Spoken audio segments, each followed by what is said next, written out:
Bonjour Antoine Glaser. Bonjour. Vous êtes spécialiste en géopolitique africaine en particulier et voici que vous publiez un polar. Un polar incroyable qui s'appelle Sombre Lagune aux éditions Fayard. Vraiment dans une sorte de série noire.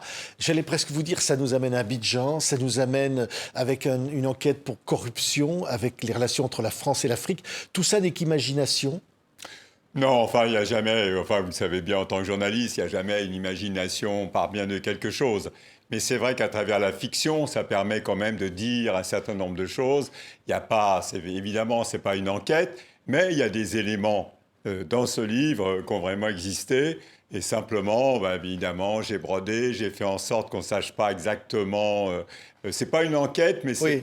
Tout n'est pas vrai, mais rien n'est faux, quoi. Oui, mais vraiment, alors c'est un homme, un négociant en vin, qui va se retrouver enquêteur, d'une certaine manière, sur des magouilles qui se passent et qui, à un moment donné, au péril de sa vie, il est pris dans ces relations confuses entre la France et l'Afrique. C'est-à-dire, ce que j'ai voulu montrer, c'est que finalement, cet importateur de vin, en fait, qui est un honorable correspondant des services secrets français, se trouve confronté à une période historique où la France n'est plus chez elle en Afrique. Et lui a continué à se croire dans la Côte d'Ivoire, du Fouet-de-Boigny, de cette période de ce qu'on appelle la France-Afrique, cette période un peu historique, où avec ce système intégré français, où il y avait 50 000 Français à Abidjan. Et c'est vrai qu'il n'a pas compris qu'il était en déphasage par rapport à des réalités africaines, où finalement, les pouvoirs africains, ils ont le monde entier dans leur salle d'attente, ils font ce qu'ils veulent. Ils n'acceptent plus de recevoir des leçons, encore moins de la Tour Eiffel et de la France que de qui que ce soit d'autre. Et à ce moment-là, ce type se trouve complètement déphasé. Son propre service, finalement, ne le défend pas vraiment parce qu'ils sentent bien qu'ils ne sont plus chez eux. Il y a des gens du Mossad, il y a le Hezbollah libanais, c'est plus la France-Afrique, c'est Oui. la Côte d'Ivoire et le monde. Mais tout ça pourrait être vrai, ou est vrai, quelque part. Quelque part, c'est pas comme ce que je raconte dans le livre, mais quelque part, oui, c'est la lagune, c'est cette lagune absolument incroyable à Abidjan que vous connaissez. Ça veut dire avec ces marchés comme Adjamé, avec 500 000 personnes, avec cette lagune un peu mystérieuse, avec ce port autonome d'Abidjan, où il y a bien sûr, d'ailleurs, tous les jours, vous avez quand même des histoires de trafic de drogue, de cocaïne qui arrivent d'Amérique latine, qui transitent par le port d'Abidjan pour aller en Europe. C'est pas moi, c'est pas une révélation. Oui. Tous les jours, il y a ce genre d'histoire officielle. Et donc, il y a une toile de fond qui est vraiment la Côte d'Ivoire d'aujourd'hui, où j'ai mis évidemment des personnalités. Il y a encore une fois, évidemment, moi je vois les personnages. J'ai évidemment changé complètement leur nature, leur fonction, pour pas qu'on puisse les identifier. Mais tout n'est pas faux. Voilà, Oui. C'est ça. Mais rien n'est totalement vrai. Mais quand vous dites, au fond, la France n'a pas compris qu'aujourd'hui, il y a le monde entier dans la salle d'attente de ces pays africains, que la France n'est plus la bienvenue. C'est le fil rouge. Ça veut dire la France a été tellement, pendant une période historique, des indépendances de 60 jusqu'à la chute du mur de Berlin en 90, et se croyait vraiment tellement chez elle en Afrique. Elle avait exporté sur l'ensemble du continent, et en particulier, surtout en Côte d'Ivoire. Je veux dire, où il y avait une sorte de communauté de destin entre la France et l'Afrique. Les jeunes ne savent pas, par exemple, que les anciens présidents comme Houphouët-Boigny ou Léopold Sédar Senghor du Sénégal avaient été ministres dans des gouvernements français. Donc, il y avait une espèce comme ça de cette France-Afrique à l'ancienne. Et la France a vécu, au nom de la lutte contre l'Union soviétique, elle a été chez elle, avec un système intégré politique, militaire, financier. Et à partir de ce moment-là, à la chute du mur de Berlin, on a un peu continué à faire comme si on était chez nous. Et donc, c'est un peu ce paysage-là, ce climat, où vous avez un peu ce soldat perdu qui se croit encore dans l'Afrique à l'ancienne, où il pense que comme ça, il suffit d'appuyer. Il est très surpris de voir la réaction, y compris de ses propres autorités françaises, qui ne savent plus trop quoi faire, qui sont dépassés. En fait, la France est dépassée. L'armée française, on l'a vu dans le Sahel, s'est trouvée hors sol par rapport aux réalités du terrain. Parce que quand vous aviez l'armée, par exemple, française avait des relais dans les coopérants. Il y avait ça, en 80, moi j'ai connu Abidjan en 80, il y avait encore 50 000 Français. Donc vous aviez évidemment des relais dans toutes ces sociétés. avec la France était encore vraiment chez elle en Afrique. Et à partir de ce moment-là, il y a eu un déphasage, 90. On a continué comme ça, d'où enfin, on a vu ce qui s'est passé dans le Sahel. Maintenant, mais même la Côte d'Ivoire, maintenant, la base s'appelle la base de Ouattara, parce que c'était le premier chef d'état-major de l'armée ivoirienne. C'est plus 43e Bima, etc. Il y a un retrait français qui s'est fait tardivement, une conscience tardive des réalités. La France n'a pas vu l'Afrique se mondialiser. Oui. Et c'est un peu ça que j'ai voulu montrer. Mais quand vous dites un retrait français, on aurait presque envie de vous dire, en fait, c'est peut-être l'Afrique qui a mis la France dehors, plus que la France qui est sortie d'elle-même. On s'est fait clairement virer. Mais on s'est fait virer en particulier dans l'ensemble des pays du Sahel. Mais la France n'a pas vu cette souveraineté africaine. Elle n'a pas vu. Je veux dire, vous savez, c'est terrible. On dit toujours c'est horrible. Mais quand vous avez des filles, des élèves de Chibok, au Nigeria qui se font enlever, ils ne vont pas demander au Premier ministre britannique de s'intéresser et de dire qu'est-ce que vous allez faire. Mais pendant très longtemps, quand il y avait un criquet qui stridulait dans le Sahel, c'était la France qui se considérait responsable et qui intervenait. Donc il faut quand même, à un certain moment donné, bon, on sait, c'est l'Afrique des Africains, et finalement, on était vraiment en déphasage. Moi, j'appelle ça un anachronisme historique. Oui. On est dans un anachronisme historique. Oui, mais alors cette phrase d'Emmanuel Macron, quand vous le dites, effectivement, les Français se sont fait sortir, notamment du Sahel. Emmanuel Macron a dit « on a oublié de nous dire merci ». Oui, mais parce que c'est une phrase... Emmanuel Macron, il a cru qu'en faisant des rapports, vous avez le rapport Benjamin Stora pour l'Algérie, vous aviez le rapport Duclerc pour le Rwanda. Maintenant, il y a une historienne qui s'appelle Karine Ramondi, là, qui est en train de sortir un rapport intéressant d'ailleurs sur le Cameroun, sur la présence, comment les répressions de la France dans ces pays pendant une période historique.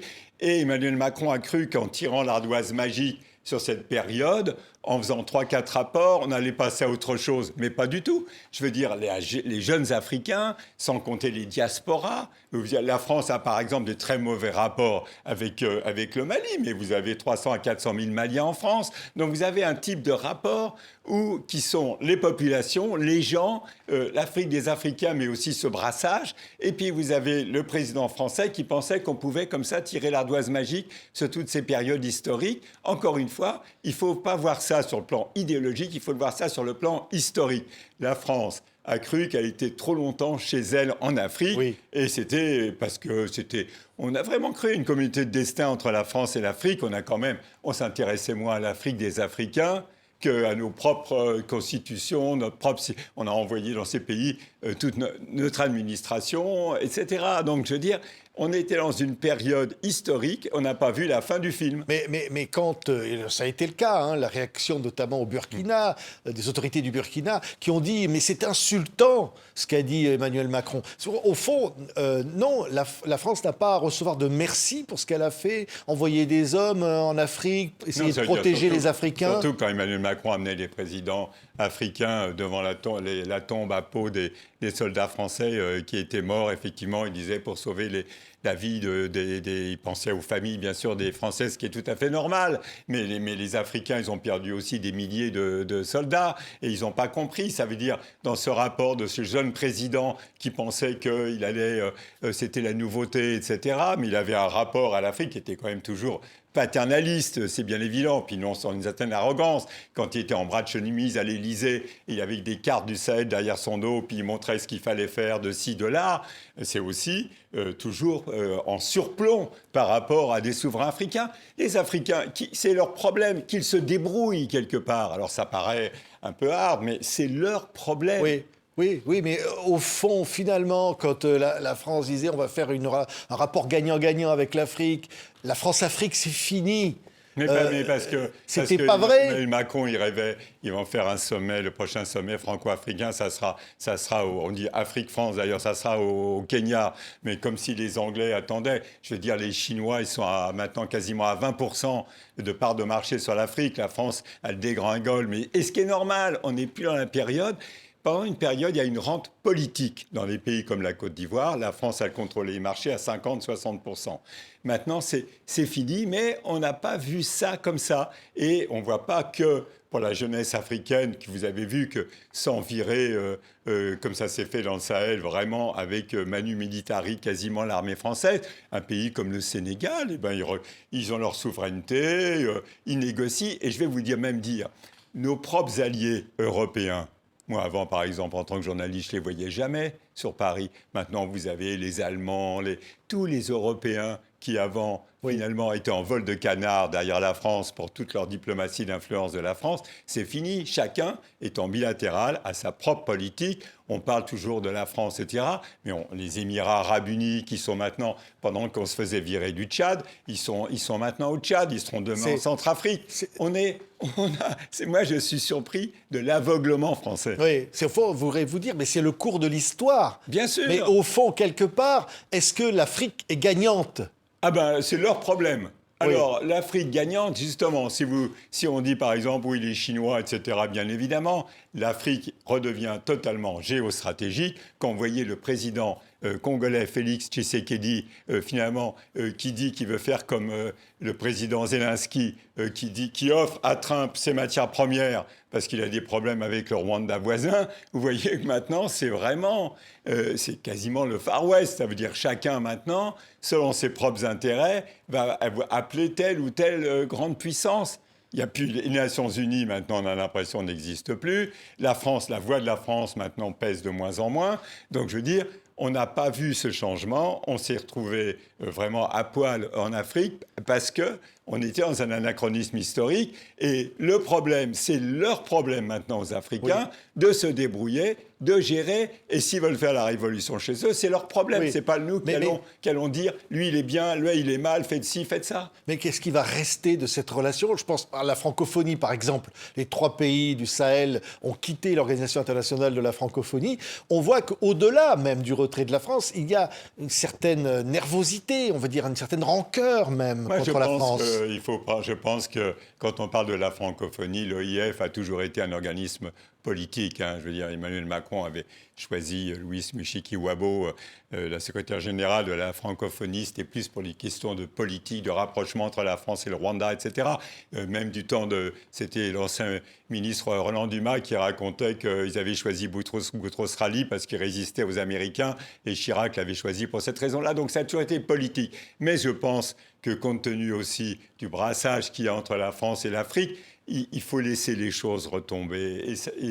Il n'y a pas de rupture réellement entre les Français et les Africains. Il n'y a pas de rupture, non, malgré tout ça. Il n'y a pas vraiment de rupture. Il y a une rupture par rapport à la politique de la France en Afrique. Mais entre Français et Africains, franchement, c'est pas possible la rupture. Il y a trop de liens, il y a trop de Donc ça peut se reconstruire, ça peut se rebâtir. Ça va se reconstruire. Il faut laisser les choses se reposer. 10 ans, 20 ans, j'en sais rien. Je ne sais pas combien de temps, je ne peux pas vous dire actuellement. Mais c'est bien évidemment que les choses ne vont pas comme ça, se rompre comme ça. Vous avez des ruptures diplomatiques, des ruptures au niveau politique, mais pas du tout au niveau des populations, au niveau social, etc. Tout ça va revenir à sa façon avec diaspora extrêmement importante et tout. Tout ça, les liens qui sont tissés sur le plan humain vont subsister, bien évidemment. Et pourtant, venant d'un président, Emmanuel Macron, qui a vanté la part africaine de la France, il est allé très loin sur ce chemin de cette communauté d'intérêts, de cette communauté presque au-delà d'ailleurs des intérêts entre la France et l'Afrique. Oui, mais là, il n'a pas compris que c'est entre la France et l'Afrique, c'est pas France-Afrique. Il n'a pas compris la vraie volonté de souveraineté de l'Afrique et des Africains dans une nouvelle période historique. Il n'a pas saisi ça. Personne, je ne sais pas pourquoi, personne lui a fait comprendre que c'était plus possible, cette relation entre la France et l'Afrique. Il a vraiment fallu ces grands bouleversements qu'on voit aujourd'hui aux États-Unis, en Chine, partout, alors qu'on aurait pu très rapidement voir l'arrivée des Chinois. Moi, dans les milieux d'affaires français, ils disaient « Oh, les Chinois, c'est pas grave, nos amis africains auront besoin de nous. » Non, je veux dire, ils n'ont pas vu à quel point les Africains, ils allaient jouer de cette divergence entre les grandes puissances, etc. Oui. Ils n'ont pas compris. Ils ont commencé à comprendre quand ils ont soutenu la Russie contre l'Ukraine. Mais à Paris, on a mis du temps à comprendre. C'est quoi, une forme de paternalisme un peu à l'ancienne? J'ai écrit un jour un bouquin qui s'appelait « Arrogant comme un Français en Afrique », mais ça a eu beaucoup de succès, évidemment. Mais parce qu'on n'a pas compris les changements profonds de l'Afrique. Parce qu'on était toujours dans cette attitude un peu toujours en surplomb, mais à juste titre, parce qu'encore une fois, cette période historique, moi qui ai connu cette France-Afrique pendant 30 ans, je peux vous dire, on était vraiment, il y avait des cordonniers, des coiffeurs, je veux dire, Abidjan, c'était vraiment une petite ville française. Hein. Oui, mais en même temps, il y a peut-être aussi ce qu'il y a dans ce bouquin, hein, Antoine Glaser, Sombre Lagune. Oui, c'est aussi tout ce qui se passait en dessous. Ouais, parfois, regardez un cadavre qui flotte, oui, et puis des valises de billets, et puis la corruption, et puis la corruption. Ça, au fond, vous dites ça y est, quand même. Oui, ça n'est plus possible. C'est une réalité, mais c'est pas à nous, et encore moins à moi, le petit blanc des bords de Seine, de dire ça c'est bien, ça c'est mal. Vous vous démerdez. Oui, mais c'était vraiment, objectivement, la France qui faisait la pluie et le beau temps en Afrique à ce moment-là. Oui, absolument. Vraiment. Il y a eu une période, la France faisait vraiment... C'est-à-dire qu'elle plaçait des présidents... J'ai aussi Africain à France, quand les dirigeants africains deviennent les maîtres du jeu. Il y avait des chefs d'État, Houphouët-Boigny, les grands Omar Bongo. Ils savaient bien aussi instrumentaliser les dirigeants français à Paris.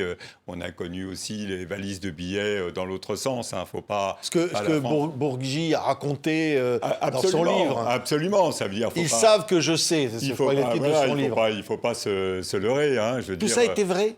Bien sûr, c'était vrai. Et d'ailleurs. Il y a une fameuse phrase d'un sociologue là, dans le musée de Tervuren, quand on rentre, il y a une fameuse phrase « Tout passe sauf le passé ». Tout passe sauf le passé. Et donc, c'est pour ça que ce n'est pas avec quelques rapports avec l'Algérie, le Cameroun et le Rwanda qu'on va régler tous les problèmes. Oui, mais alors, comment faire passer ce passé-là, Antoine Glaser? On ne pourra pas refaire le passé. Non, mais il faut laisser les choses se reposer. Il faut laisser les populations, les gens, à partir de la base, avoir leur propre type de relation au niveau, sur le plan social, sur le plan humain. Il faut s'intéresser à l'Afrique des Africains.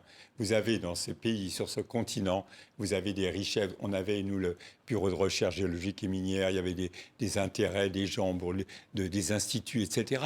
Et toute cette connaissance, si on devait la faire fructifier avec des Africains, ça serait... Il y a de quoi... Franchement, s'intéresser à l'Afrique des Africains, même sur le plan humain. Regardez-nous, j'ai un copain africain, il a dit, il y a une vieille qui est morte à côté de chez moi, il n'y avait personne qui est passé la voir. Il dit qu'on apprenne de l'Afrique la façon dont ils traitent les vieux, la façon dont ils traitent leur communauté, la façon dont ils traitent, même si on critique les systèmes familiaux, claniques, etc. Mais il y a beaucoup à apprendre de l'Afrique. Il faut inverser la donne. Oui, mais est-ce que... Alors, peut-être faire l'avocat du diable, est-ce que les Africains ne vont pas y revenir? Parce qu'au fond, se dire comment ça va se passer avec les Russes, avec les Chinois, avec d'autres, est-ce qu'au fond, ils ne vont pas regretter Ils ne regretteront pas, mais comme ils ont le monde entier à celle d'attente, en particulier les dirigeants, il faut voir même je parle d'Abidjan en Côte d'Ivoire, je veux dire, ils sont en train d'acheter des hélicos russes, ils sont en train d'acheter des drones turcs. Bon, il y a peut-être encore la petite base française qui va s'expatrier, entre guillemets, à Bouaké, au lieu d'être à Abidjan. Mais encore une fois, je veux dire, un président comme Alassane Ouattara, lui, il ouvre la porte de sa salle d'attente, il a vraiment le monde entier. Oui. Donc il faut les dirigeants, et je peux vous dire que même les chefs d'entreprise africains de plus en plus. Alors, ça ne veut pas dire qu'il n'y a pas 500 millions de pauvres, très pauvres, et comme il y a l'arrêt aussi de l'aide au développement, ça ne va pas être dramatique pour des millions et des centaines de millions de gens. Y compris le terrorisme, y compris la déstabilisation au Sahel. Au Sahel, mais le terrorisme, on dit le Sahel, très honnêtement, moi j'ai toujours pensé que de mettre 5000 soldats français dans 5 millions de kilomètres carrés, c'est une absurdité. Les Américains, ils avaient 100 000 hommes en Afghanistan sur 600 000 kilomètres carrés. Donc, vous voyez bien que c'est une mission impossible. Après, ça a été réduit au Liptako-Gourma à 600 000 kilomètres carrés, c'est la taille de la France. Mais très franchement, on était, encore une fois, hors sol par rapport aux réalités du terrain. Et franchement, qui va contrôler le Sahel? Il ne faut pas voir ça comme quelque chose de statique. C'est mouvant, c'est les grandes caravanes qui passent. C'est l'économie, avant même le djihadisme, avant même le terrorisme, c'est l'économie informelle qui domine. Eh bien, c'est un mélange, je veux dire, il y a de tout. Oui, merci Antoine Glaser. Sombre Lagune. Oui, vous êtes dit un jour je vais comme ça, parce que la réalité est telle qu'on se dit on peut faire un polar de cette expérience. Oui, mais absolument. Oui. Et on dit non, je ne vais pas pousser le trait trop loin. Voilà. Non. Oui, je veux pas apparaître comme le petit donneur de leçons, petit blanc des bords. Je dis toujours le petit blanc des bords de Seine pour comprendre que moi je sais où je suis. Oui. mais profondément, presque j'allais dire, amoureux de l'Afrique. On le sent dans Oui, votre voix. bien sûr, Oui. mais c'est leur problème. Oui, oui, mais vous, Oui, il y a une fibre en vous. On le sent oui, bien quand même, oui, Antoine oui. Glaser, depuis si longtemps. Oui, bien sûr. Cette Afrique-là, vous la Ouais, sentez bah, bien sûr. palpiter. Ouais. C'est vrai que c'est quelque part l'avenir du monde se joue là-bas. Ah bah, bien, en grande partie. Merci. Antoine Glaser, Sombre Lagune est publié chez Fayard. Vous allez voir, c'est un polar, plus vrai que vrai. Merci Antoine Glaser d'avoir été avec nous. Merci à vous.